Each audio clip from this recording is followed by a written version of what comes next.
अस्सलाम वालेकुम, आप देख रहे हैं यूट्यूब चैनल SS सुल्तान बिल्डर। हमारे साथ मौजूद है सीनियर तर्जियाकार, सीनियर साफ़ी। चैनल को लाइक करें, सब्सक्राइब करें। चलते हैं वीडियो की तरफ, वीडियो देखते हैं फिर बात करते हैं। 17 नंबर्स चाहिए इस वक्त, 11 हैं ऑपोजिशन के पास, पीपल्स पार्टी लेड ऑपोजिशन के पास। गुलबर खान को वो वैसे सपोर्ट भी कर रहे हैं, उधर के चीफ मिनिस्टर के पीपल्स पार्टी इसको सपोर्ट कर रही है। इज दिस नॉर्मल, ऑर्गेनिक है या इनऑर्गेनिक है? ये बिल्कुल उतना ही ऑर्गेनिक है जितना मेयर कराची का मेरे ख्याल में इलेक्शन जो है वो ऑर्गेनिक था। अगर आप उसको ऑर्गेनिक समझते हैं तो फिर ये भी ऑर्गेनिक है। बड़ा ऑर्गेनिक था, बड़ा ऑर्गेनिक था, बस बात खत्म हो गया। आपका मेरा सर्टिफिकेट मिल गया, बात खत्म। लेकिन वी कैन से वही बेसिकली 9 मई के बाद जो जिस किस्म की हवाएं चली हैं, जिस किस्म के झक्कड़ चले हैं, ये उसी झक्कड़ में मेरे ख्याल में ये हुकूमत भी इसी तरह उड़ गई। क्योंकि जाली डिग्री के और भी केसेस हमने देखे, लेकिन मेरे ख्याल में ये भी एक रिकॉर्ड है कि जाली डिग्री का कोई केस इतनी जल्दी कभी भी रिजॉल्व नहीं हुआ जितनी जल्दी ये हुआ है। तो लास्ट स्टैंडिंग तो, और फ्रैंकली स्पीकिंग जो लोग कंसर्न्ड हैं वो जीबी के चीफ मिनिस्टर से थोड़ा सा जरा नाराज भी थे, क्योंकि बहुत सी जगहों पे उन्होंने फैसिलिटेट भी किया पाकिस्तान तहरीक इंसाफ को। जीबी हाउस इस्तेमाल हुआ, आपको याद है, बहुत से लोग जीबी हाउस से गिरफ्तार भी हुए। तो जारी बात है उसके रिप्रिकॉशंस तो होने थे। मेरे ख्याल में ये उसी सिस्टम में से जाते हुए ये सब कुछ हुआ है। लेकिन फ्रैंकली स्पीकिंग इसमें ये कहना पड़ेगा, and no denying the fact के वॉट एवर हैज हैपेंड, इसमें इमरान खान साहब का अपना भी बहुत कसूर है। ये इसमें तो कोई डिनाइंग नहीं है। मतलब आज जहां तक जिस स्टेज पे आ गए हम, पंजाब गया, केपी गया, जीबी गया, आजाद कश्मीर गया, ये सब कुछ जारी बात है, there is one man who is responsible for all this, और वो इमरान खान साहब। हाँ, लेकिन he is responsible, what do you mean by this? He didn't play his politics right. मैं सिंपली इसको इसी तरह कहूंगा। ज्यादा इंटेलिजेंट, ज्यादा मैच्योर पॉलिटिक्स खेली जा सकती थी, पॉपुलैरिटी थी, वोट बैंक था। मैं ये नहीं कहूंगा कि अब नहीं है, अभी भी है, लेकिन उसको बेहतर तरीके से जो है वो इस्तेमाल किया जा सकता था। I think he played his cards bad. वो जिस तरह हो जाता है ना कभी क्रिकेट के अंदर जो है। आई थॉट असेंबलियां से ही तोड़ी गई थी, और उसकी मैं आपको वजह बताऊं। असेंबलियां क्या ठीक तोड़ी उन्होंने, पॉलिटिकल स्ट्रैटेजी के तौर पर अगर आप देखें।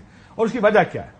उसकी वजह यह है कि जब आप स्ट्रैटेजी पॉलिटिकल बनाते हैं ना, आपको ये पता होता है कि आपकी, मुझे पता है आपकी स्ट्रैटेजी क्या है।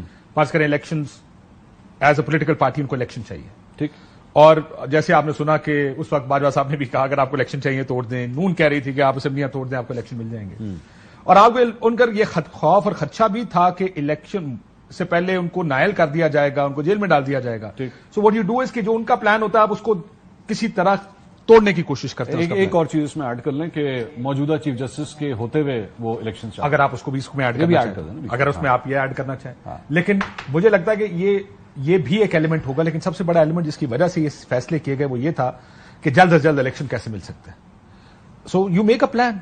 आई agree, but political strategy wrong ना, नहीं हो सका ना, रिजल्ट नहीं मिला। आपको ये नहीं पता कि जो आगे लोग आपके मुखालिफ हैं क्या वो आइन के मुताबिक चलेंगे। देखें, आप आइन की भी बात करेंगे ना, कि आइनी तौर पर कोई आपने आज तक वकील सुना जिसका ख्याल है कि 90 दिन के अंदर इलेक्शंस ना हुए तो कुछ नहीं। मैं वही कह रहा हूं ना। तो constitution was very clear. Sir, आप जब टेबल के ऊपर बैठते हैं, आप डिसाइड करते हैं, अच्छा मैं यूं करूंगा, उसके बाद ये होगा, उसके बाद हम इलेक्शंस की तरफ जाएंगे, और उसके बाद मैं वापस आ जाऊंगा। यही गेम प्लान खान साहब ने सोचा होगा ना।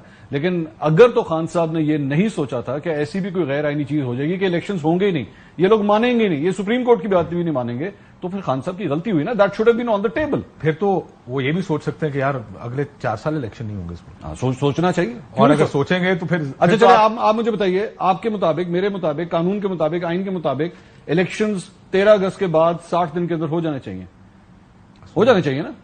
Are you sure about this? No, बस बात खत्म होगी। लेकिन बात खत्म नहीं हुई। अब मैं और आप बात यहां से शुरू होती है। हाँ, कि क्यों नहीं होंगे, कौन है जो आइन को ओवरराइड कर सकता है? That's what I'm saying. कैसे आप, मैं आज किसी पॉलिटिशियन से बात कर रहा था, उन्होंने कहा जी एक नए सोशल कॉन्ट्रैक्ट की जरूरत है। हाँ। भाई सोशल कॉन्ट्रैक्ट पे अमल दरामद किसने करना है? आपके डेमोक्रेट्स ने करना ना। जो लोग, जो मुहाफिज इसका असल कौन है आइन का, वो आपकी पॉलिटिकल इलीट है जो कि इसी आइन से अपनी पावर्स ड्रॉ करती है, आपकी पार्लियामान इससे पावर्स ड्रॉ करती है। अगर आप ये एक दिन फैसला कर लेंगे जी मैं इस आइन को नहीं मानता, कोई क्या कर सकता? फिर तो इस मुल्क में कुछ, फिर तो कानून नहीं है ना। बिल्कुल नहीं। So this is why I believe कि ये, this is where it starts कि क्या 60 दिन में, 90 दिन में इलेक्शन होने चाहिए, एब्सोल्युटली। हाँ। लेकिन क्या उससे आगे चले जाए? But you should be prepared कि अगर ना हुए तो हमने करना क्या है। یہ بھی تو ہونا چاہیے نا. You should be prepared. پھر تو سکون ہی ہے. نہیں سکون نہیں ہے نا, آپ کے پاس اسٹریٹجی ہونی چاہیے نا. یہ تو نہرو اپنی بانسری بجائے گا, نہرو تو کچھ نہیں کر سکتا. دیکھیں میری, اچھا میں چلے ایک اور ایگزامپل دیتا ہوں. 2018 کے الیکشن کے اوپر بعد میں نون لیگ نے کہا کہ جی دھاندلی ہو گئی, غلط ہوا, وہ یہ سلیکٹڈ ہے, وہ ہے, سارا کچھ ہے. بٹ دے نیو کہ ہم کچھ نہیں کر سکیں گے. یہ کچھ یہ آ گئے ہیں, خان صاحب اب آ گئے ہیں, انہوں نے اپنا ٹائم پورا کرا. دے weighted and they weighted. Maryam Nawaz نے جہاں چپ ہونا تھا چپ ہو گئی, ٹویٹ کرنا بند کرنا تھا کر گئی, بیکاز دے نیو کہانی یہاں سے سیٹ ڈیلیں بھی بنائی نا, کہانی کہیں اور سے سیٹ ہونی. سر اس میں ڈیلیں بھی بنائی نا. جب ٹویٹر خاموش ہوا اس وقت آپ کو پتا کہ کوئی فلائٹ لے کر لندن چلا گیا تھا میڈیکل گراؤنڈ میں, تو کوئی ڈیل ہوئی نا. جو اب بھی خواجہ صاحب نے کہا نا, یہ پچھلے دنوں ٹی وی پروگرام میں خواجہ آصف صاحب نے, انہوں نے کہا کہ جی اسٹیبلشمنٹ نے باہر بھیجا تھا, ایک ڈیل ہوئی تھی کہ جس کے تحت یہ بات جائیں گے لیکن آپ چپ رہیں گے اور وہ لندن میں چپ رہیں گے. اور وہ کیا, سو ڈیل بنائی نا. یہاں تو ڈیل اگر تو ہو, کوئی ڈیل کر رہا ہو تو پھر تو مجھے سمجھ میں آتی ہے, آپ کہیں گے گیو اینڈ ٹیک. تو کیا عمران خان صاحب نے کبھی ڈیلیں نہیں کی؟ نہیں یار, 2018 میں کی ہے نا. میں کہہ رہا ہوں 2022 میں ان کو ڈیل کوئی نہیں دے رہا. مل سکتی, مل جاتی, مجھے نہیں لگتا. اچھا مجھے بتائیں, جب لانگ مارچ ہوا تھا پشاور سے, جب وہ آئے تھے, وہ جب لانگ مارچ ہوا تھا یہاں پہ, جب سینٹورس تک پہنچ گئے تھے اسلام آباد میں, پیچھے ڈیل نہیں ہو رہی تھی, پیچھے مذاکرات نہیں ہو رہے تھے. دہلی میں گئے تھے, دہلی میں گئے تھے نا. بلکہ میرا تو یہ بھی ماننا ہے کہ اگر کہا جا رہا تھا 4 دن رک جائیں تو 4 دن رک جاتے, کوئی فرق نہیں پڑتا. الیکشن کے لیے جب یہ الیکشن کے لیے جب اکٹھے بیٹھے ہوئے تھے, ابھی ریسنٹلی 9 مئی سے پہلے جب اکٹھے بیٹھے ہوئے تھے, میں کہتا ہوں اس دن ہماری آپ کی بات ہو رہی تھی, ہم نے کہا کہ یار اگر وہ کہتے ہیں نومبر میں الیکشن ہوں گے, ان کو کہنا چاہیے اٹھیں آئے باہر جا کے میڈیا سے بات کریں, اناؤنس کریں گے نومبر میں الیکشن. میں تو اس بات کا میں نے یہ اس بریفنگ میں جو عید کے بعد ان کے ساتھ ہوئی تھی خان صاحب, میں نے کہا تھا, میں کہا اگر آپ کو اکتوبر کا الیکشن دیتے ہیں وہ بھی لے لینا چاہیے. آپ لے لیں پارٹی. ابھی آپ نے دیکھا اسد عمر صاحب بھی یہاں پر آئے, بات بحث کسی اور طرف چلی گئی, اور ان سے انہوں نے کہا کہ جی ہم, اور یہ میں جانتا ہوں پوری پولیٹیکل پارٹی اپنی جو مذاکرات کر رہے تھے حکومت کے ساتھ, ان سب کا خیال تھا کہ میں الیکشن لے لینا چاہیے. ایک نہیں مان رہے تھے تو چیئرمین صاحب نہیں مان رہے تھے. بہت شکریہ. ان کا خیال تھا کہ شاید for what ever good reason اور ناٹ سو گڈ ریزن, ان کا خیال تھا کہ 14 مئی سے پہلے اگر اسمبلیاں توڑیں تو ٹھیک, ورنہ کیونکہ ورنہ تو آپ کچھ